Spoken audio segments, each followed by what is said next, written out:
And what a game it was, Seth. Cooper Flagg, everybody talking about the true freshman. It gets interesting midway through the second half. Hunter Dickinson of the post misses the layup, comes crashing down with Malik Brown on the rebound attempt. After further review, Coach, Dickinson was called for a flagrant 2. And it is a flagrant 2. And the officials, they go to the monitor and they have to evaluate it. Their feeling was that he had intent, and intent makes it a flagrant 2. Now, no one's going to know the intent, but their interpretation was it was a flagrant 2. That was flagrant also. Yeah, there was intent there from Cooper Flagg. I didn't know he had that in him. Ties it at 61. Oh, he's got that and more in him. Tied at 65. It's Flagg again, Coach. Yeah, when they got the two-man game with Knipple and Flagg, they created the mismatch. Flagg with the finish. Really good job. That's the one screening situation that they were able to take advantage of. So we're tied at 71. Zeke Mayo, what a big shot here. Yeah, Zeke Mayo, the transfer. He's a Lawrence kid from South Dakota State. Huge pickup. They needed another scorer. And what did Flagg do here? Tried to score, but he turns it over. Duke's still down spacing, spacing. Every time he catches the ball, he's playing in a crowd, and that's the problem. They've got to improve their spacing, Duke. And it was late turnovers for Duke that really got him in this one. Back-to-back turnovers. James comes into the play instead of staying spaced in the corner. That forces that turnover. Late game situations again. Very similar to Kentucky. And then a chance to win it.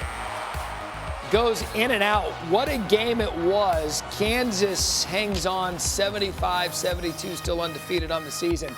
And Seth, look, Flagg had 13 points, 5 rebounds, 3 assists. Stat sheet wasn't packed up. Still a good performance. What do you make of his performance, especially with how he's being guarded? Look, when he catches the basketball, if he's in a ball screen, any ball screen except with Knipple, they are going to blitz that ball screen, which basically means double team the ball, get the ball out of his hands. And then look at right here. 2-man on the ball, gets the ball out of his hands. He gets posted up. Here's the second defender. All right, every catch, they're sending the second defender or shrinking the court. The only screening situation, here's another double. Ball screen, blitzing him, all right, taking the ball out of his hands. The only screening situation they got away with was when Knipple and Flagg were together, but they've got to do a better job spacing and give him opportunities to play out of those double teams. All right, in the middle of the floor, you saw those turnovers because they're shrinking the court. Their spacing when he has the ball, whether it's in two-man game or in the middle of the floor, must be better. Hey, look, we know how hyped he was before he even played a second of college hoop. He was anointed already as the number 1 pick in the NBA draft. You haven't even really started the season yet. Do you still see it that way for him? Yeah, he's going to be the number 1 pick in the NBA draft. There's one other guy, Yager Deming from BYU, 6'9" point guard, Russian kid who sees over the defense, can shoot the ball. But the problem is, in the NBA, all right, there's spacing and the 24-second clock. He's playing with no space right now. But when he gets to an NBA roster, there'll be tremendous space. There'll be shot makers and floor gamers all over the floor, which will give him room to make plays. So right now, he's playing with a short court. Every catch is tough. Every move is basically he's playing in a crowd.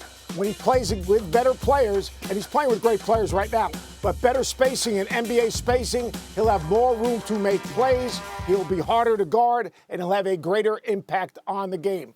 I'm not saying he's going to be Jason Tatum or Mo Wagner, but he's got a little bit of each of those guys. He's his own player and his own person. He impacts the game more than just in scoring, but he is a unique skill set. A little bit of Tatum, though, I think. He'll eventually be a big-time shooter.